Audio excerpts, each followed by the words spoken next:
Do you think we're going to get any insight from the Fed chair tomorrow about the path of rates at the September meeting? No, frankly, I don't. I think this is a Fed chair that's made it abundantly clear at basically every opportunity that he doesn't believe in that kind of forward guidance. And if you're looking for that kind of information, you're holding your breath. I think you're going to be very sorely disappointed. Is that, in your view, a good or bad thing for markets? I don't know if it's necessarily, I don't know if I want to ascribe a value to it. I don't know if it's good or it's bad. It's certainly different. What I do like, or what I can at least appreciate, is that we are going to see, I think, a lot more attention being paid to inflation as kind of the be-all, end-all for Fed policy decisions, and assessing, how do you accurately measure this stuff? What actually are we trying to target here? What matters? What doesn't? How effective can we be as an institution?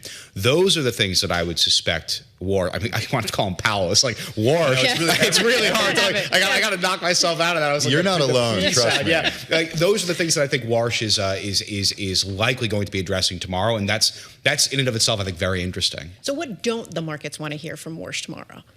I think markets do want to get some sort of clarity on where rates are going. I think they're going to be disappointed. I think that they don't want to hear that rates are going meaningfully higher, and I don't think they will have to hear that. The inflation conversation, again, I think is going to be a little bit more nuanced. Warsh is treading a very difficult sort of line here, where he has to be able to prove to the market that he is data dependent and an independent observer of what's happening with the economy. He will do whatever it takes. He will help to fight against inflation. But he also has to remember that the reason he has that seat is that he's planning on cutting interest rates at some point. Squaring that circle stuff. Do you think he's going to talk about Treasury Secretary Scott Bessent at all and everything he's been talking about with the bond market? I would imagine it comes up during any sort of Q&A portion, and you're probably going to get some answers to it, but I doubt Warsh is going to show that hand now.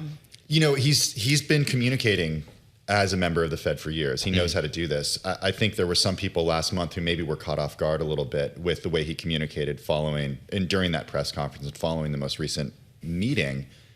Are there any takeaways from like a communication strategy for trying to unpack the way that he communicates with markets right now?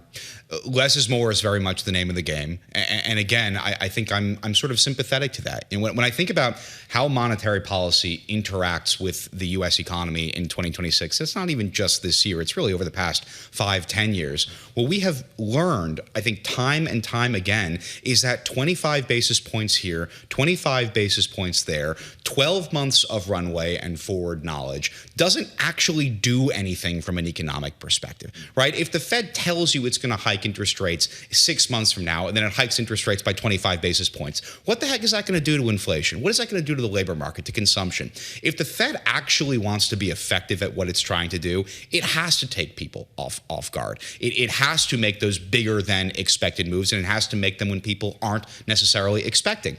Now, that's an economic argument, though. When we talk about the market, it's a totally different story, right? The market wants as much information as it possibly can have, because the market is trying to perpetually price out and reprice out assets looking long down the line. And when we think about how technology stocks have become more and more important in the U.S. equity market, these are inherently longer duration assets. Having a view on rates is critically important. But the Fed, even though a lot of us may think it does not have a responsibility to the equity market, at least not. It's not part of the dual mandate. It's not part of the dual mandate, right? The Fed is looking at the economy. And from an economic perspective, all that forward guidance isn't super useful. Well, you mentioned tech, so I want to go there. You mentioned tech earnings. Something you said in your note that stood out to me. The numbers here are so big, they make me dizzy. Okay, those are your words. What do you think about the AI trade? I mean, are you convinced? So yes and no, which I know is like a wishy-washy kind of cop-out answer. Look, I mean, one of the things how I got through college as a liberal arts on the one hand, fellow liberal arts guy, I was a history major in school. So was I. I